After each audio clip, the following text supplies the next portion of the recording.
సింహరాశి వారికి జూలై నెలలో మీకు మీ జీవిత పరంగా అద్భుతమైనటువంటి మార్పులనేవి జరగబోతున్నాయి. ఈ జూలై నెల అసలు సామాన్యమైనది కాదండి.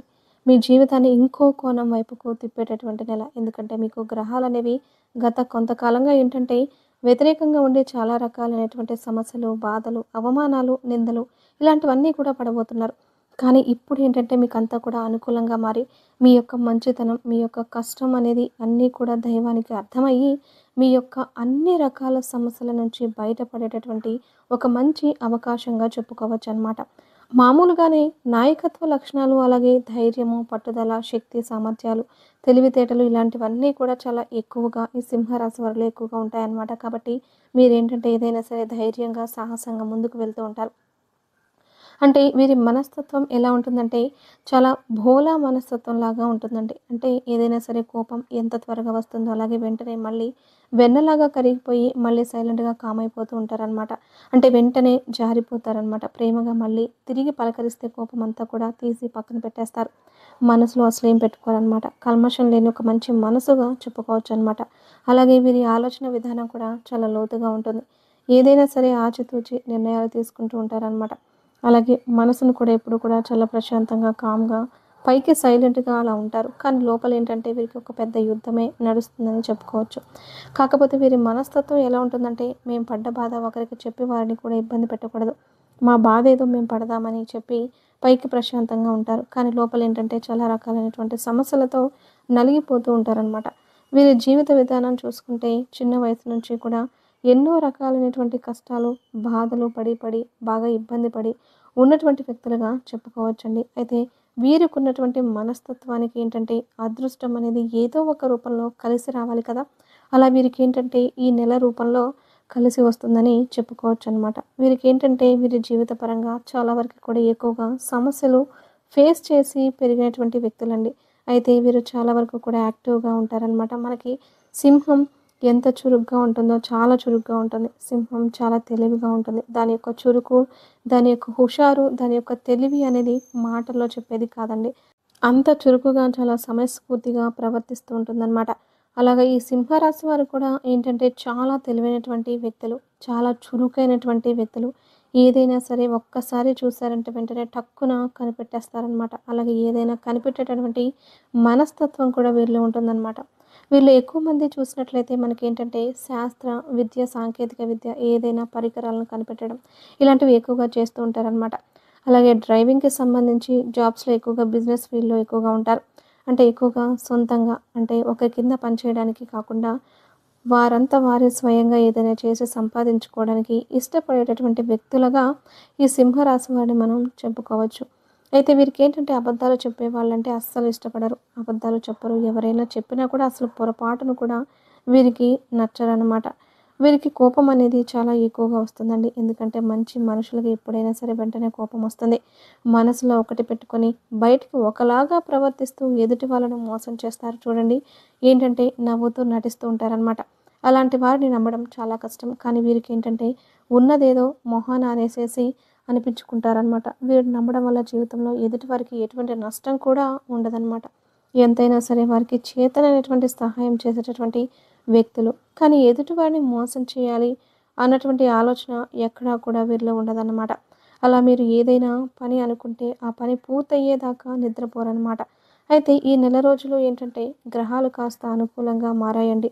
అంటే బుధుడి యొక్క అనుగ్రహం కూడా అంటే వీరి రాశి పరంగా ఉండి చాలా వరకు కూడా వీరికి అంతా కూడా అనుకూలంగా మారడం. అంటే గవర్నమెంట్ జాబ్స్ చాలామంది ట్రై చేస్తూ ఉంటారు కదా! జాబ్స్ పరంగా గవర్నమెంట్ జాబ్స్ అవ్వచ్చు, లేదా మామూలు జాబ్స్ అవ్వచ్చు. అలాంటి వారికి జాబ్స్ రావడం అవ్వచ్చు. జాబ్‌కి సంబంధించిన అవకాశాలు రావడము అవ్వచ్చు. వీరిలో కొంతమంది ఏంటంటే వివాహము టైం వచ్చినా కూడా కొంచెం మంచి మంచి సంబంధాలు వీరికి నచ్చినవి కూడా కుదరకపోయేసరికి కాస్త వివాహం కోసం ఎదురు చూస్తూ ఉంటున్నారనమాట. అలా వివాహాలు జరగడం అవ్వచ్చు. కొంతమంది వివాహమై కూడా సంతానం లేక కొంతమందికేంటంటే చాలామందికి కూడా ఇబ్బందులు. పిల్లలు ఏదైనా చెప్పిన మాట వినకుండా కొన్ని కొన్ని సమస్యలు ఉంటాయి కదా! ఇంటి పరంగా కొంతమంది అప్పులతో కూడా ఇబ్బంది పడేవాళ్ళు ఉన్నారు. ఆర్థికంగా కూడా నలిగిపోయే వాళ్ళు కూడా ఉన్నారండి. ఇలా మీకు ఉన్నటువంటి ప్రతి సమస్య కూడా మీకు అంతా అనుకూలంగా మారి మీరు సంతోషంగా ఉండే అవకాశం అనేది ఉంటుంది. గ్రహాలు అనేవి మీకు అనుకూలంగా మారాయి. ఎందుకంటే ఎప్పుడైనా సరే దైవం ప్రతిదీ కూడా గమనిస్తూ ఉంటుందండి. మంచి వారికి దైవం కొంత అంటే మొదట్లో ఎక్కువగా కష్టాలు పెట్టినప్పటికీ కూడా వారినేంటంటే కొన్ని సమస్యల నుంచి తప్పించడం కోసమే ఆ కష్టాలను దైవం ఇస్తూ ఉంటుందన్నమాట. కాబట్టి అది గ్రహించి దైవాన్ని వదిలిపెట్టకుండా నమ్ముకున్నటువంటి వారు ఎప్పుడూ కూడా పాడైపోయినట్లుగా చరిత్రలో లేదనమాట. అలా వీరి మీద ఎప్పుడూ కూడా దైవ అనుగ్రహం పుష్కలంగా ఉంటుంది. ఈ నెల రోజుల్లో మీకు మంచి శుభవార్తలు వింటారు. ఈ నెల రోజులు బిజీగా ఉంటారు. కాస్త కూస్తో ఫ్యామిలీతో టైం స్పెండ్ చేస్తూ ఉంటారు. వీరికి ఫ్యామిలీతో టైం స్పెండ్ చేయడం అంటే చాలా ఇష్టం. సమయం కోసం ఎదురు చూస్తూ ఉంటారు. అలాగే ఇంట్లో దైవారాధన చేసే అవకాశం అనేది ఉంటుంది. మీకు కుదిరితే ఏదన్నా ఒక సోమవారం రోజున కాస్తంత శివాలయానికి వెళ్ళేసి శివుడి దగ్గర ఏంటంటే ఒక రాగి చెంబుతో నీటిని తీసుకుని జలాభిషేకం చేసేసి మారేడు దళ ఉంటుంది కదండి. ఆ మారేడు దళం మీద ఒక మట్టి ప్రమిదలో ఆవు నెయ్యి కానీ లేదా నువ్వుల నూనె కానీ చక్కగా పోసేసి దీపం వెలిగించి చక్కగా స్వామివారికి అంటే ప్రదక్షిణలు చేయడం, నందిని తాకడం, మీ యొక్క కోరికలు చెప్పుకోవడం ఇలా చేయడం వల్ల ఏంటంటే మీకు తీరని ఏదన్నా కోరిక ఉన్నా కూడా తీరిపోతుంది. మీ యొక్క జాతక పరంగా దోషాలు ఏమన్నా ఉన్నా కూడా పూర్తిగా తొలగిపోయేటటువంటి అవకాశం అనేది ఉంటుందన్నమాట. మీకంతా కూడా బాగా కలిసి వస్తుంది. ఎందుకంటే మీకు శివానుగ్రహం వల్ల సమస్యల సంఖ్య అనేది తగ్గుతుందని చెప్పుకోవచ్చండి. అదృష్టం ఉన్న రాశులు ఈ సింహరాశి వారిది మొట్టమొదటిగా చెప్పుకోవచ్చు. వీరి ఆలోచన విధానం కూడా అలాగే ఉంటుంది. వీరు అందరిలోకెల్లా నెంబర్ 1 పొజిషన్‌లో ఉండాలి. మేము టాప్ స్థాయిలో ఉండాలి అని చెప్పి వీరి ఆలోచన విధానం కూడా నెంబర్ 1లో ఉంటుందన్నమాట. అలాగా వీరు అలా స్పీడు, చురుకుతనం అలాగే లోతు ఆలోచన కలిగినటువంటి వ్యక్తులనమాట. అంటే ఏదైనా సరే ఒక మనిషిని చూసినప్పుడు వెంటనే అంచనా వేయగలుగుతారు. అసలు వాళ్ళు ఎలా ఉంటారు? ఏంటి అనేది అలాగే వీరేంటంటే కొంచెం కోపాన్ని అదుపులో పెట్టుకోగలిగితే మీ జీవిత పరంగా ఇంకా మీకు మంచిగా అవకాశాలనేవి వస్తాయి. అలాగే మీకేంటంటే సొంత కాళ్ళ మీద నిలబడటానికి ఎక్కువగా ఇష్టపడుతూ ఉంటారు. అంటే మీరు మీ జీవితంలోకి వచ్చి ఎవరైనా మీరు చేసే పనుల్లో తలదూర్చడం కానివ్వండి, లేదా మధ్యలో జోక్యం చేసుకున్న సలహాలు ఇవ్వడం కానివ్వండి, ఇలాంటివి చేస్తే మీకు వచ్చేటటువంటి కోపం అనేది మామూలుగా ఉండదండి. ఎందుకంటే మొదలుపెట్టింది మేము పూర్తి చేసుకోవాల్సింది మేమే.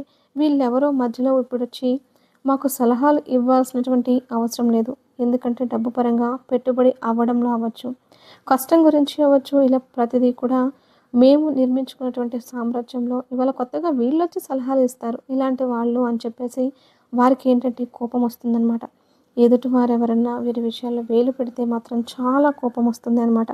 అలాగా ఆలోచించే వారికి కూడా మంచిదేనండి. ఎందుకంటే కొంతమంది మనస్తత్వాలు ఎలా ఉంటాయంటే మనల్ని అంటే కొంతమంది తోడబుట్టిన వాళ్ళు అవ్వచ్చు, లేదా బంధువులు అవ్వచ్చు, ఏముందిలే అని చెప్పేసి ఒక సలహా అడిగామంటే ఆ పనిలో ఒక మంచి విజయం సాధించినప్పుడు వారేమంటారో తెలుసా? మేమే మేమే చేపిచ్చాం. అందుకే ఇలా జరిగింది. మేము పట్టించుకోబట్టే మీరు అంతా నేర్చుకున్నారు. మా వల్లే మీరు బాగుపడ్డారు. మా వల్లే మీరు బ్రతికారు. అంటే అక్కడ వీరి కష్టంతోటి, టాలెంట్ తోటి పైకి వచ్చినా కూడా ఏంటంటే క్రెడిట్ అంతా కూడా వాళ్ళకి సంబంధించి చెప్పుకుంటూ ఉంటారనమాట. మా వల్లే ఇలా జరిగింది అని చెప్పేసి మన యొక్క కష్టాన్ని కూడా తేలికగా తీసేసి పడేస్తూ ఉంటారనమాట. అంటే అసలు మొత్తం మేమే బ్రతికించాం, మేమే చేశాము అని చెప్పేసి ఎదుటివారు చెప్పుకుంటూ ఉంటారండి. కాబట్టి మీకు ఉన్నటువంటి ఆలోచన కరెక్టేనండి. మీరు ఎవరిని కూడా ఏమీ అడగొద్దు. తెలియకపోతే ఏదైనా సలహా వారి నుంచి తీసుకోండి. కానీ మీ పనుల్లో ఎంత అయిన వాళ్ళైనా సరే ఎవ్వరిని కూడా తలదూర్చనివ్వద్దు. ఎందుకంటే అయిన వాళ్ళే ఇంకా 4 మాటలు ఎక్కువ అంటారండి. బయట వాళ్ళు మనల్ని పెద్దగా అనాల్సినంత అవసరం అయితే ఏమీ లేదు. కాబట్టి ఏదైనా సరే మీ కష్టం మీరు చేసుకోండి. అలాగే ఏదైనా నష్టం వచ్చిందనుకోండి అది మళ్ళీ మీ మీద తోసేస్తారు. మేము చెబితే వినలేదు అందుకే ఫెయిల్ అయిపోయిందని. ఎందుకంటే జనం కనిపించినంత ఈజీ కాదండి. జనంలో కనిపించని ఇంకొక మనుషులు ఉన్నారనమాట.